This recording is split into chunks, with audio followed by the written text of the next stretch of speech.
Okay, sorry for the very, very long and late delay. Whomever may be watching the stream later after the stream is over, hope you're doing well. And those who may come in and join, hope you're doing well. Today, as we talk cold Geass, I'm just waiting for this to pick up. I actually have company today, so I'm gonna try to keep this as fast as possible.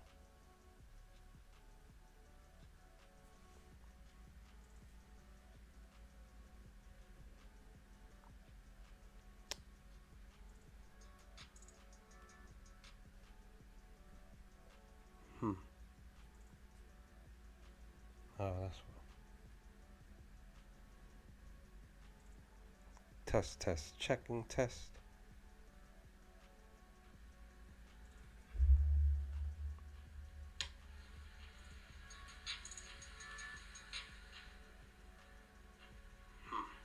Okay, volume's cool. It's just that the stream wasn't. I don't know what the heck happened. There was something going on with the.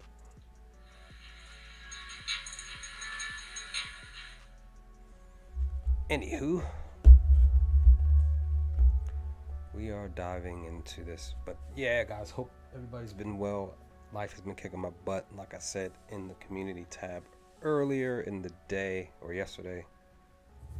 It's just sucked for me. So, yeah. Um, but we'll be talking about episode 4 today. I have various images that I've put together, and we'll be diving into that in a moment. But hope everybody has been well over the past few weeks since the last time I uploaded anything, went live or anything, talked about anything. I know I was supposed to talk about some Trigun stuff on the live stream, I think a couple of weeks ago, but that didn't pan out. So, and actually, I have to still do that, and I actually have to put the images together for that. Because something interesting about that came up. Anything went live or anything. So, but anyway, let's dive into this episode 4. I'm just gonna cut my camera. I'll be in the background. Let me see. Image, browse. Yeah. Title episode was called "His Name Is Zero." I love this episode a lot because again, this is establishing Zero. I originally was trying to compile a whole bunch of images, like literally scene for scene, but a lot of the scenes it just depended on what I wanted to do. Let's see, where did you go? There we go.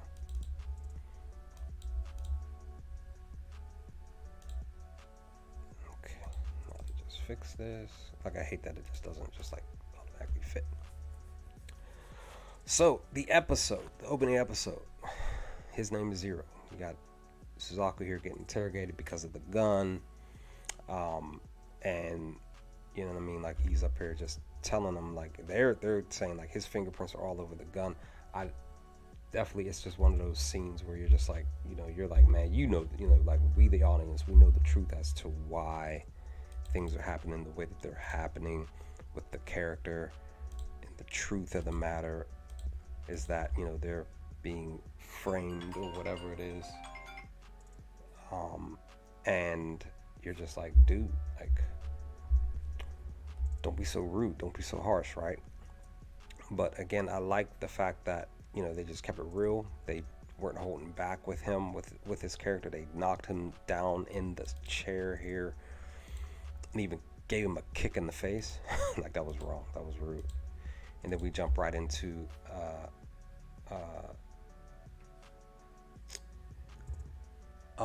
why am I losing my train of thought? Nonali and Lelouch in their conversation when they're actually talking. Like, it's just, I like how they sequence this. Like, we go from, Suzaku being interrogated to, Nonali talking with Lelouch about Suzaku. Like, I love that, how they pieced that together here in episode 4, at the beginning of the episode itself.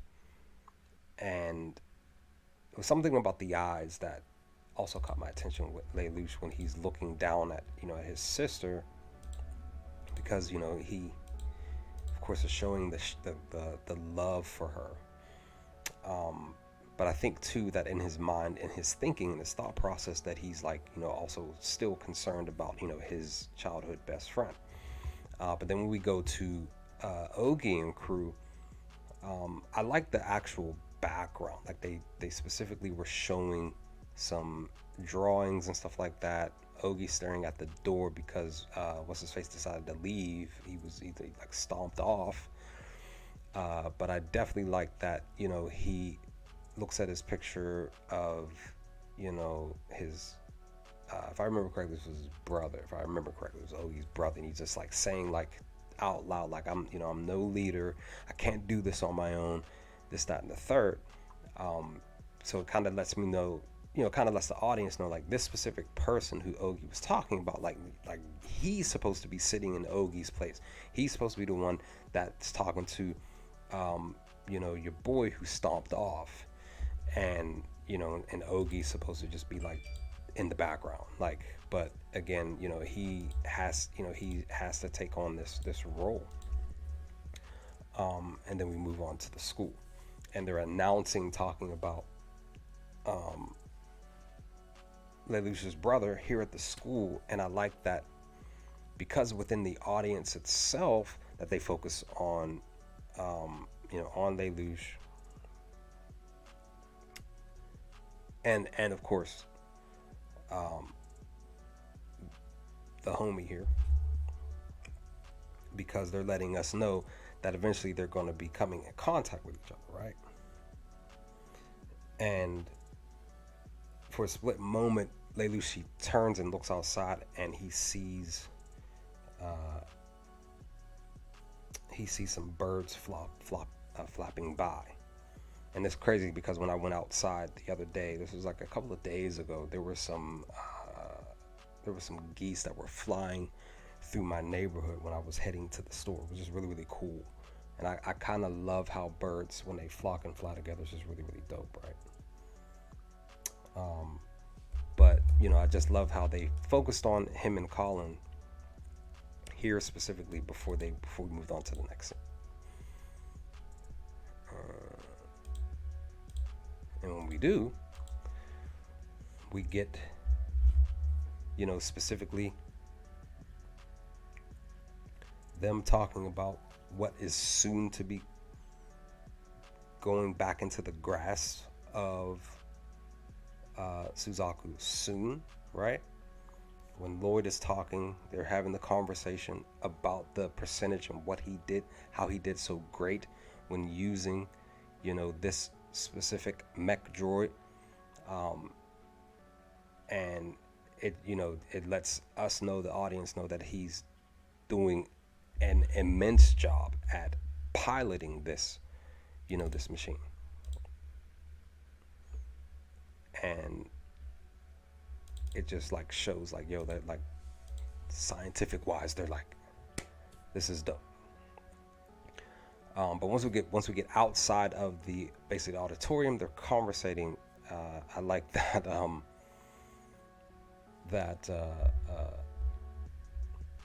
Shirley, when she butted in Lelouch's conversation, she's like, saying like, don't do this and don't do that. I like how, again, because of what I talked about, they wanted us to focus on a little bit of this brief conversation, a little bit of funny, but they were like, they had in the top right corner there, they had Lelouch he actually smiled in Colin's direction, because he was focusing specifically on her. He knew what he wanted or needed to have a specific conversation with her, and he decided to follow her because she's heading in a specific direction, because he basically told her to go in a specific direction, right?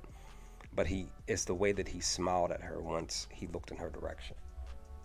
And actually, I don't have I tried to catch that when he did smile in Colin's direction when she was walking by. I tried to catch that smile, but it was kind of hard to actually do that. But then we actually go to this museum where he told her to meet her at, to meet him at, right? And we get the various where they're talking about the Britannian War and all of that, you know, the victory that they had, and you know, it just and on top of that, like Colin's there, but then Ogie and crew is there too. And when I'm rewatching this scene, I was just like, in the back of my mind, as if I was treating it like it was my first time watching this whole scene play out. I started to question, like, why is Ogie and crew there? Even though Colin is there, she's showing that, you know, she is supposed to meet up, you know, with Lelouch, and Ogie and crew is there, and I'm like, why? And in the back of my mind, I'm trying to treat it, like I said, I'm trying to treat it like it's my first time, and I'm like, why is Ogie and crew there? Are they following Colin? Are they stalking her? But you know, in the midst of it all, we eventually found out why they're around. Like, they even go, if I remember, I think I caught the next portion of this scene.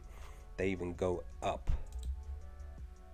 Well, it's after she gets the phone, because it kind of reminds me of Batman with Christian Bale. It kind of reminds me of when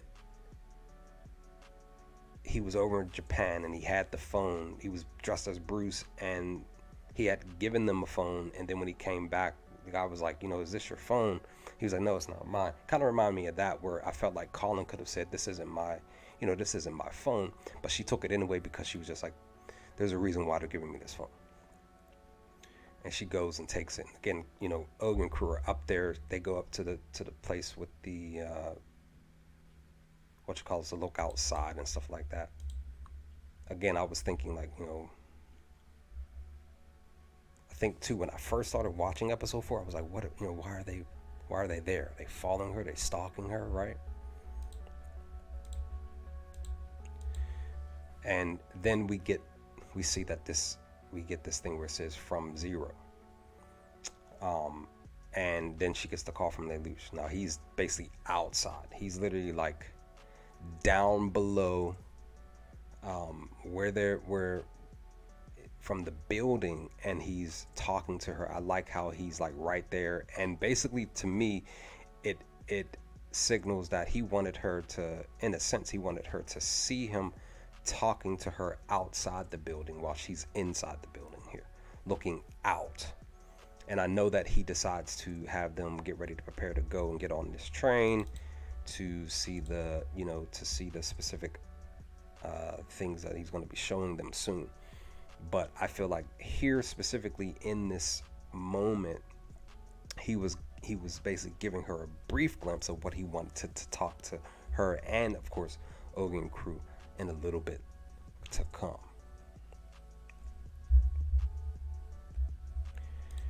And then we move over to Jeremiah and Reed. It's talking about a specific conversation, right? Where, you know, Jeremiah is like questioning stuff about the media and stuff like that. And I like how I forgot his name, the one dude there on the bottom right corner, he's like eyeballing.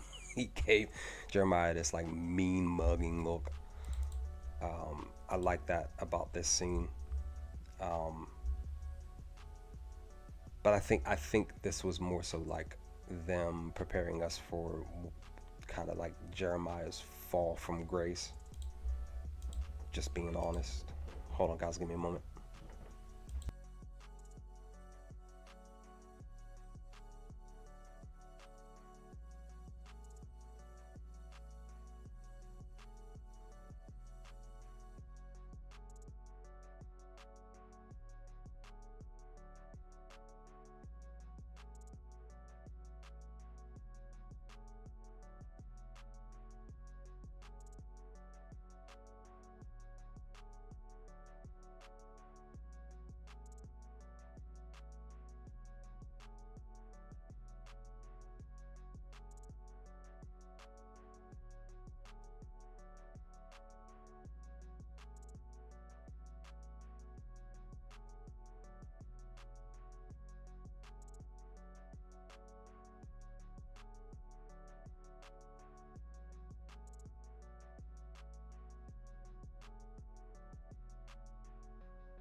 Okay, I'm back. I'm back for a brief moment. I got some food coming in. Food. Sort of kind of like Uber. Looks like it'll be here in like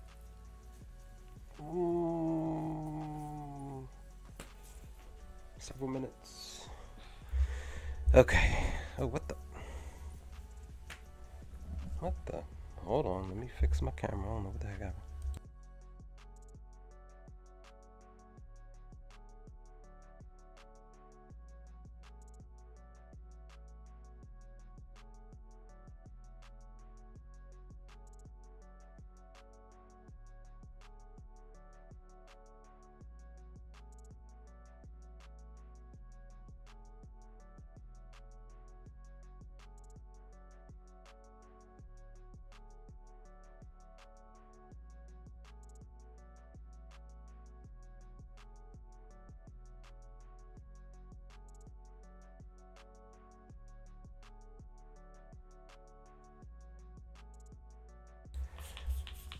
That's weird. I don't know what heck happened with my camera, but I'll try to fix it later.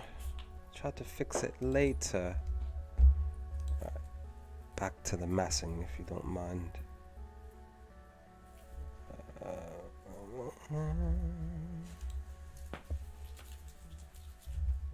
What in the world's going on with my food? Maybe they have a different driver. Or more than one food drop off.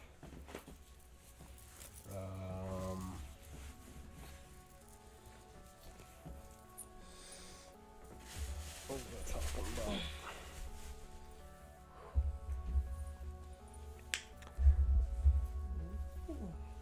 Oh my gosh, stop. You stupid.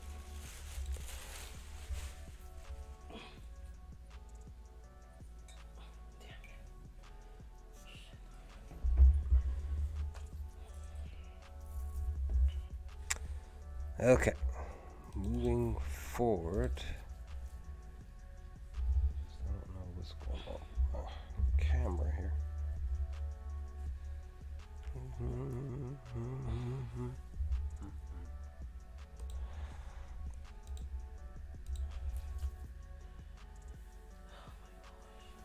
See, I think I skipped. That's right. I think I skipped a scene or two because I wanted to get to the train. Because, like I said, they at least wanted to get them to the train so you can be able to see. So you can be able to see. And I like how they did that here in the episode where he literally had them ride a train that would see both sides of the, you know, supposed peace versus the supposed, you know, ghetto as they called it, right? So freaking sad. But once he gets them to his train cart, and then we see that he had used the Geass on the people on the train, because it was just kind of weird when you really look at that scene, that nobody was moving, everybody was quiet. But at the same time, over in Japan, like, it is a rule that when you're riding the train, you want to like not say anything, like not make any noise, because it is kind of disrespectful. And I think you can get like really in trouble by like talking loud, you know, doing X, Y, and Z. That's against their, you know, their rules when it's riding the train. But, you know, that's neither here nor there. But I like how Lelouch had gotten, I think, most of the people on the two carts that they rode. And then, of course, he had them empty out the cart where he was at. And he has a specific conversation with them about how basically both sides of the, you know, the wars is one and the same. And it's about, you know, it's about fighting to bring peace to everybody, because everybody's connected. And I like how he was talking to them about that, even though they're, you know, they're saying to him, like, you know, show your face, and, you know, this how can we trust you, and this, that, and the third, if you're hiding out. He's like, and that's when he's talking about how he's like, you know, if I prove to you, if I do this specifically, will you continue to, you know, will you fully follow me? And I like that. I like how he was talking to him about that, and how like when the train was even going through the tunnel, when he did the spin, when he turned around, and it got dark for however long that it did while they were riding.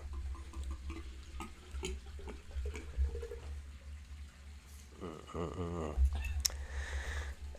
And we get a chance to see him on the inside behind the mask as he's talking to him and having the conversation with him while they're on the train. I just really just love this scene about episode 4. And then we get the specific conversations with these folks here and them talking about Suzaku and how he's they can't step in. That's what they're basically talking about. And he's like, well, they're basically their leaders like, we can't really do anything. And then you dudes like, it's basically like blasphemous. That's what he was saying. Basically, had me cracking up. But I like how Lloyd went and he visited Suzaku in the jail, and I was like sitting here like, you really just paid your boy a visit, sitting outside the jail cell, talking to him about stuff, and getting him to agree to get back in the suit, get back in the mech, so you can make it happen, make it do what it do. And it's like they have Suzaku locked down in that restraint, like locked all the way down. And then that's when we get the trials. One of the things about Japan that you'll notice with their culture is that they, when like there's a major thing going on, people over there, it's like everybody's paying attention to that humongous major thing on the news. Like nobody's doing anything else. Like they're just like fully focused and tuned on what's going on the television. So they basically did the same thing here when it's pertaining to bringing Suzaku to be paraded amongst the people. But your boy, he needs to get off the table. I didn't like that. I'm like, he really got his butt sitting on the middle of the table, disrespecting the table. And of course, that's when we also see that Nolly was also paying attention, but she had her radio on, so. Food, I don't know what's going on. My food here, is it here? Maybe this dude's taking his time. It's not that far. It's a couple blocks away.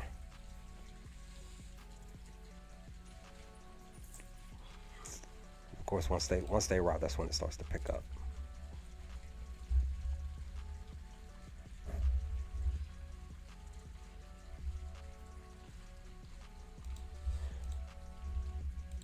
But they showed this person on the bottom left corner, the image here. I don't know who that could be.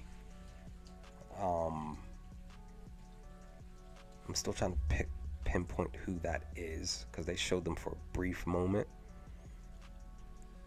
So I'm gonna have to continue to watch, because I have been rewatching the episodes, but I can't remember who that is.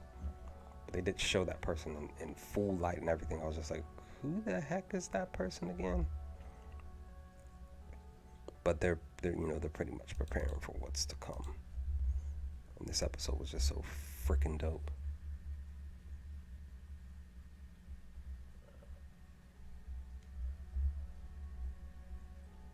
And I also like how they focused on Lelouch getting dressed in the Zero gear. Like he was pretty much preparing to go out there and be the person that we are pretty much getting ready to fully know soon. Even though he was rocking the gear on the train, I like how they showed him putting it on before stepping out into the crowd. And of course, that's when we see Suzaku out there, Jeremiah out there, and then that's when we see, I think this is Colin coming down. No, wait, no, I don't think this is Colin coming down. Actually, yes, it is Colin. She's coming down, and she was saying, like, I hope they don't notice that this is all beat up, because Ogie's watching too. And it just cracked me up how they had the tape, like the duct tape on the vehicle here. Actually have the images here. I like how they focused on that, even though people on the outside, they wouldn't be able to tell unless they had were wearing like binoculars or like a scope. and they were actually looking in the card and they could be able to tell. But definitely Colin was super nervous. Her and Ogie were like super nervous. But once Lelouch makes his debut, talks about he's zero, everything just like connects, because they ask him to remove his mask. He decides he doesn't want to do that. He snaps his finger, and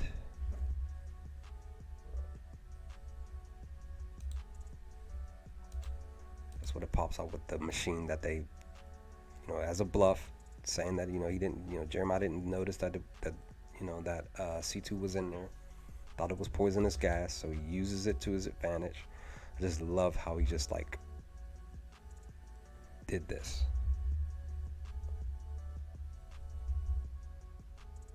Is it taking so long for my food to get here? He's like right on my like coming right off my street. It took him forever to get up here.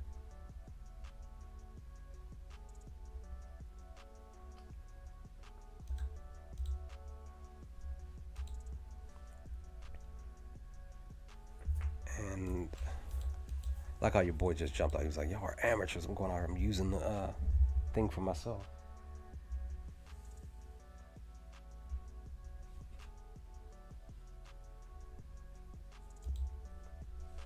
And then, of course, that's when he uses the Geass on Jeremiah. Like he signaled with his foot to move up, because he decided, he said, let me, he used another bluff. I liked how he said, like, y'all don't want them to find out about Orange, and everybody was like, what the heck is Orange? Smart distraction.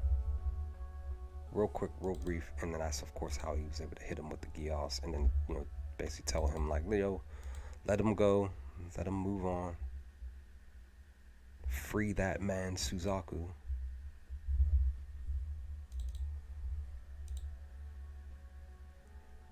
And Valletta's like saying, like, what do you mean? He's like, and his homie comes over, and they're just like, do as I say, not as I do. Like, just do it. Just knock it out.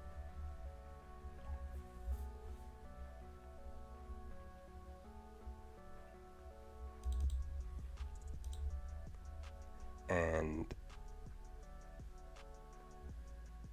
I like how they walked up together, stopped and paused in front of each other, had that brief conversation, and then he hits the gas, which was like an interesting choice for him to do, but I understand why he did it. It was just like to cause a distraction so he can get everybody out of there. But Valletta tried to do something, the other homie tried to do something, and Jeremiah's just shutting it all down. He's like, nah, son, like, do as I say, not as I do. I told y'all, let that cat go. And that's what happens. And then we have that specific conversation between Suzaku and Lelouch about, wanting to, pretty much like Suzaku was just like saying, like, we need to bring change, but he's basically on the whole, like, you gotta follow the rules of the game. So, which is sort of understandable. But of course, Lelouch, he didn't like that. Hold on a moment.